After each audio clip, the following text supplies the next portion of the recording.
कहाँ तक ये मन को अंधेरे छलेंगे, उदासी भरे दिन कभी तो ढलेंगे। कहाँ तक ये मन को अंधेरे छलेंगे, उदासी भरे दिन कभी तो ढलेंगे। कहते हैं अगर एक बार आपके चेहरे पे मेकअप लग गया तो उसके बाद आप आर्ट फील्ड, एक्टिंग फील्ड से दूर नहीं रह सकते। जी हाँ, ये सत्य है। और द राइट कन्वर्सेशन में हमारे साथ बातचीत करने के लिए हमारे साथ आज विनय जी हैं, विनय पंडिता जी, जो कि किसी तारुफ के मोहताज नहीं है। बहुत ही वर्सटाइल एक्टर हैं। इन्होंने स्टेज की अगर बात करें, थिएटर किया है, फिल्म्स की हैं, बॉलीवुड फिल्म्स की हैं। आज हम इनसे जरूर बात करेंगे और इनकी जर्नी के बारे में जानेंगे। सबसे पहले विनय जी, आपका बहुत बहुत धन्यवाद समय देने के लिए। थैंक यू सो मच, आपने मुझे मौका दिया यहाँ स्टूडियो में आने के लिए। विनय जी, जानना चाहेंगे क्योंकि मुझे एज पर्सनली पता है आपकी स्ट्रगल, आपकी लाइफ बॉम्बे में काम के साथ साथ आप कैसे अपना स्टेज भी करते थे, फिल्म्स में भी ट्राई करते थे, सीरियल्स भी करते थे। वो थोड़ा सा दर्शकों तक पता लगना चाहिए क्योंकि जो नई जनरेशन है उनको ये आजकल जो टिकटॉक, अपना ये इंस्टाग्राम, ये सब चीजें आई हैं, उनको लगता है कि ये बहुत ही इजी है, एक्टर बनना बहुत इजी है, रील्स बना लो और हम एक्टर बन गए। इसके बारे में क्या कहेंगे? सबसे पहले आपकी जर्नी। बिल्कुल, मेरी जो जर्नी है वो बहुत ही कठिन भरी रही है, बहुत मुश्किलात से गुजरी हुई जर्नी है। क्योंकि मेरा जो इससे एक्टिंग से जो वाबस्ता था वो दूर दूर तक कहीं नहीं था, कहीं फैमिली में, बैकग्राउंड में, कहीं पे किसी खानदान में कोई ऐसा कोई नहीं था। और मैं अगर बात करूं तो मैं एक्चुअली सिंगर बनना चाहता था। बिल्कुल। म्यूज़िक से मेरा बड़ा पैशन है, मेरा म्यूज़िक। ये बचपन से मेरा शौक था मुझे गाने का। जब ये कश्मीर की मैं बात करता हूँ तो मैं छोटा था तो मैं गाता था, किशोर कुमार के गाने गाता था, वहाँ से स्कूल में गाता था वहाँ पे। और घर वालों का इतना वो सपोर्ट नहीं रहा तब। तो आपको पता ही है, हमारी मिडिल क्लास फैमिली में सब बोलते थे कि नहीं, आप पढ़ाई करो, आगे बढ़ो, इंजीनियर बनो, डॉक्टर बनो। तो आर्ट की तरफ थोड़ा इतना नॉलेज भी नहीं थी और गाइडेंस भी नहीं थी। तो वही शौक से मैं गाने गाता था, किशोर कुमार वहाँ पे। उसके बाद हमारे साथ जो माइग्रेशन जब हुई तो वी ट्रबल्ड अ लॉट, आपको भी पता है जी। तो जम्मू आए तो, लेकिन उस जो गाने का था वो अंदर ही था मेरा। और मैंने थोड़ा सा, मुझे एक्टिंग की तरफ भी था कि मैंने थोड़ा सा अलग कुछ करना है, इस फील्ड में आगे जाना है। तो फिर जब यहाँ जम्मू आए तो यहाँ पे वो इतने वो फैसिलिटीज़ नहीं थी। तो गाता रहा मैं, थोड़ा थोड़ा कहीं पे पार्टिसिपेट भी किया मैंने गाने के साथ, कुछ ग्रुप्स के साथ थोड़ा सा मैंने चाहा कि मैं सीखूं। तो वो चलता रहा, फिर साथ साथ में पढ़ाई भी चलती रही। फिर ग्रेजुएशन की तो उसके बाद मैंने यहाँ पे एक इंस्टीट्यूट ज्वाइन किया, एक्टिंग इंस्टीट्यूट। वहाँ पे मेरे जो गुरु थे, जो वो x faculty of the Roshan Taneja acting institute, Mumbai से थे वो। पंजाब से भी उनके एक लैब थी, एक्टिंग लैब, उनके साथ उनका कोलैबोरेशन था। तो वो ज्वाइन किया तो वहाँ से मैंने एक्टिंग की शुरुआत की। तो वो 3-4 महीने का कोर्स किया मैंने, उसमें थोड़ा थोड़ा सीखा भी मैंने। उसके बाद मैं डायरेक्टली, यहाँ पे मेरा इतना वो नहीं था तो मैं सीधे मुंबई चला गया। हाँ। और मुंबई में मैंने काफ़ी साल दिए। थिएटर मैंने यहाँ पे नहीं किया था, तो लकीली फिर जब मुंबई में पहुँचा तो वहाँ भी बड़ी मुश्किलात आई मुझे, क्योंकि मुझे पता नहीं था मुझे करना क्या है, एक्चुअली क्या काम कैसे ढूंढना है। और फिर लकीली मुझे वहाँ पे मिल गए ललित पारेख, जिनको मैं अपना गुरु मानता हूँ। तो उनके साथ मैं जुड़ गया और मैंने थिएटर स्टार्ट किया। थिएटर मैंने उन्हीं से, मतलब मुंबई में स्टार्ट किया हुआ। मेरी जो थिएटर की जर्नी है वो मुंबई से स्टार्ट हुई, ललित जी के साथ, ललित पारेख सर के साथ। तो उनके साथ मैं थिएटर किया। थिएटर वहाँ उनके साथ मैं बिहार गया, वेस्ट बंगाल गए, हम उनके साथ शोज़ किए काफ़ी। मुंबई में भी काफ़ी शोज़ किए। तो साथ साथ मेरी स्ट्रगल भी वहाँ होती रही। तो चूंकि अब घर का इतना बैकग्राउंड इतना स्ट्रॉन्ग नहीं था, तो फिर बीच में जॉब्स भी की वहाँ पे। जॉब भी किया। तो फिर उसके बाद लकीली आपसे मुलाकात हुई, वहाँ पे आपसे भी मिले, आपके साथ भी एक शो किया था।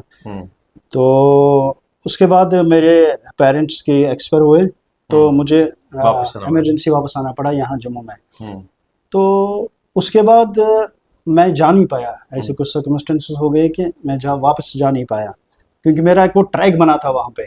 थोड़ा काम भी किया मैंने और थिएटर तो कर ही रहा था, तो मैं वापस नहीं जा पाया। मैं दर्शकों को ये जरूर बता दूं कि ये मुंबई वापस नहीं जा पाए, लेकिन इन्होंने जो जम्मू कश्मीर में है वो सिक्का जमाया है, और आज एक जो रिनोन्ड एक्टर्स हैं उनमें इनका नाम लिया जाता है। आपने सिंगिंग की बात की, लेकिन हम जरूर आपसे गाना सुनना चाहेंगे। बहुत बेहतरीन सिंगर है, तो दर्शकों तक ये जरूर आवाज पहुंचानी है एक हाँ, लेकिन गाना। मैं बेहतरीन सिंगर नहीं हूँ, मैं गुनगुनाता हूँ। नहीं, वो तो बेहतरीन एक सिंगर पैशन। मैं आपको बताता हूँ, आप खुद बोलेंगे, दर्शक अभी जवाब देंगे इसके बाद कि वो आप बेहतरीन पैशन है। नहीं। जी जी, थोड़ा सा हाँ गुनगुनाइए। हाँ, मैं सुनाता हूँ थोड़े दो चार लाइनें। हम्म। कहाँ तक ये मन को अंधेरे चलेंगे, उदासी भरे दिन कभी तो ढलेंगे।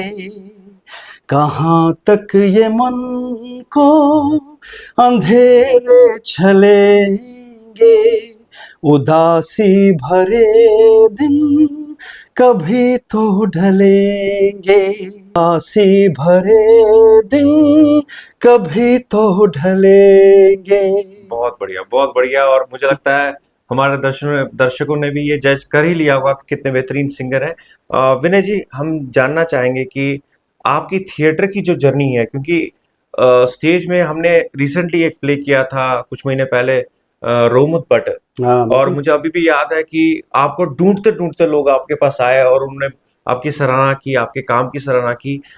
थिएटर की जर्नी आपकी जो रही है उसके बारे में थोड़ा बताइए। हाँ, थिएटर की जर्नी, जब मैं मुंबई से वापस आया तो आपसे मुलाकात हुई थी, तो सबसे पहले मैंने यहाँ वमईद रंगमंच आपको ज्वाइन किया यहाँ पे। हम्म। और थिएटर में मैंने आपके साथ बहुत काम किया, बहुत मैं आपका नाइस। बड़ा शुक्रगुजार हूँ। बहुत मेजर रोल्स किए आपके प्लेज में। विनय जी, हम ये भी बताना चाहेंगे कि ये मेरे शुक्रिया अदा करता मैं इनका करूंगा, क्योंकि एक एक्टर से प्ले बनता है, और जो स्टेज पे चाहे गाड़वत है, हम्म। चाहे जितने भी हमारे प्लेस हैं जो इन्होंने किए हैं, उसके बगैर भी इन्होंने बाहर भी बहुत सारे प्लेस किए हैं, लेकिन जो स्टेज पे जब ये आते हैं तब ये भूल जाते हैं कि ये विनय है।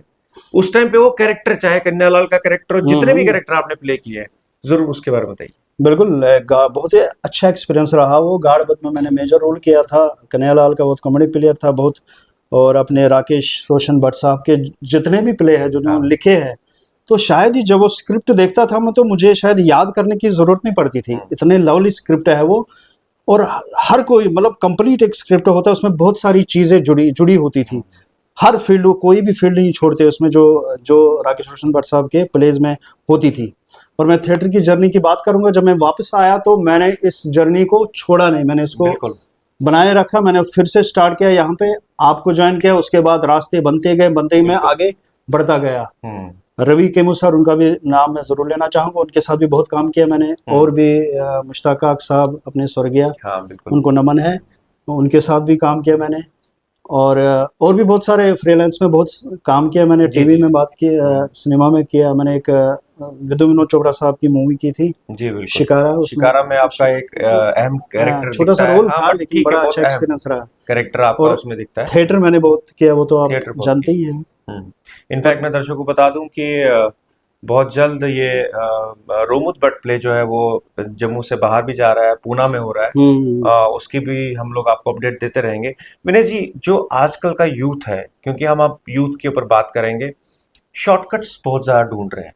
हाँ हाँ बिल्कुल। और जैसा हमारा सोशल मीडिया आजकल बड़ा एक्टिव, रील्स का जमाना चल पड़ा है, तो इसमें क्या हो रहा है कि जो यूथ रील्स बना रहा है, उनकी रील्स हिट हो रही है, उनको ये लग रहा है कि हम तो एक्टर बन गए, हमारी जर्नी खत्म, अब तो इसके आगे हम बस स्टार हो गए। क्या लगता है आपको कि कितना जरूरी है बेसिक से जाना एक्टर के लिए?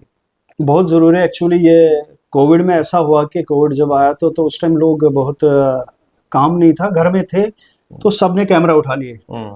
कैमरा, वहीं से ये शुरुआत हुई कि सबने कैमरा उठा लिया और सब डायरेक्टर बन गए। लेकिन वो चीज़ नहीं है, टेक्निकली बहुत सीखना पड़ता है इसमें।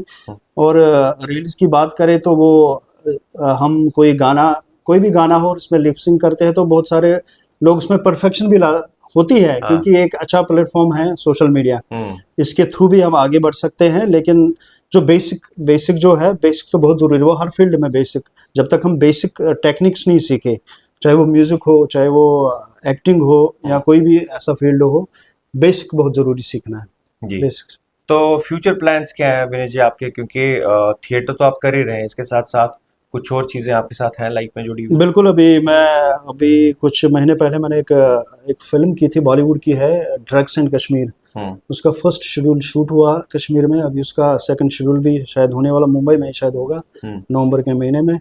उसके बगैर भी एक क्राइम वेब सीरीज़ है, उसका भी अभी अंडर प्रोसेस ही है, उसकी भी जी शूट होने वाला है, वो है। और भी कुछ प्रोजेक्ट्स है जो है। जी जी। तो हम हमारे दर्शकों को ये जरूर बता दें कि जरूरी नहीं है कि आप मुंबई जाएं वहीं जाके आप काम करें।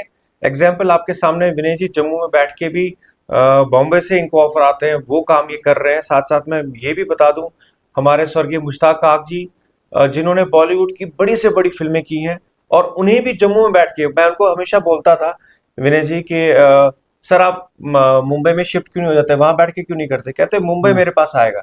उनका हाँ, सबसे बड़ी बात होती थी कि मुंबई मेरे पास आएगा और बिल्कुल। यहाँ आके मुझे बोलेंगे काम के लिए, और वैसा ही होता था। और हमारे विनय जी भी मुंबई से इनके प्रोजेक्ट्स आते हैं, इन्हें शॉर्टलिस्ट किया जाता है क्योंकि इनके पास टैलेंट है। वो टैलेंट होना कितना जरूरी है, और उसको अगर कोई टैलेंटेड नहीं है उसको उभारने के लिए उसको मेहनत करना जरूरी है। क्या कहेंगे इस बारे में? बिल्कुल मेहनत करना ज़रूरी है, और उससे सबसे ज़्यादा उसको पहले थिएटर में जाना चाहिए, क्योंकि थिएटर में आप एक मतलब कि थिएटर में खुलापन है, एक आपको फील्ड मिलता है उसमें। वो आपकी वॉइस प्रोजेक्शन, आपकी डायलॉग की डिलीवरी है, हम्म आपके एक्सप्रेशंस, एक स्टेज मिलता है आपको, तो वहाँ पे सीखने को आप बहुत मिलता है स्टेज पे हमें, एक हम्म एक्टर को। हम्म तो और एक थिएटर जिसने किया हो तो उसमें फिर आगे, चाहे वो टीवी पे काम, टेलीविजन पे काम करे हो या सिनेमा में करे, तो वो डिफ़िकल्टी नहीं होती उसको। हम्म क्योंकि स्टेज से सीखा हुआ कलाकार, थिएटर थिएटर हम्म, एक्टर्स, उसके लिए कोई मुश्किलात नहीं होती है, जी और थिएटर वो मन जाता है थिएटर में।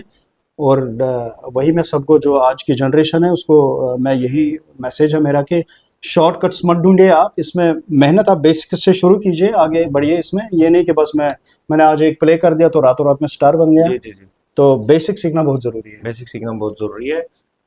ये हमारे साथ विनय जी थे जिन्होंने अपनी लाइफ का एक्सपीरियंस शेयर किया, अपनी स्ट्रगल के बारे में बताया, और आगे के फ्यूचर प्लान्स के बारे में बताया। इसी के साथ साथ हम आप अपने दर्शकों को ये भी बता देंगे कि हमारा भी एक मकसद है कि हम युवाओं को ये प्रेरित करें कि शॉर्टकट्स नहीं है लाइफ में, बिल्कुल शॉर्टकट्स नहीं होते हैं। आप अब शॉर्टकट, जितना आप जल्दी शॉर्टकट लेते हैं उतना ही आपका डाउनफॉल भी जल्दी आ जाता है। इसलिए शॉर्टकट मत लीजिए। अपने करियर को आगे बढ़ाने के लिए अगर आप एक्टिंग फील्ड में जाना चाहते हैं तो थिएटर को जरूर ज्वाइन कीजिए, क्योंकि थिएटर आपको इंसान बनना सिखाता है। सबसे बड़ी बात, बने रहिए हमारे साथ। वीडियो जर्नलिस्ट कामाक्षी डोगरा के साथ मैं रोहित भट्ट। देखते रहिए द राइट न्यूज। धन्यवाद।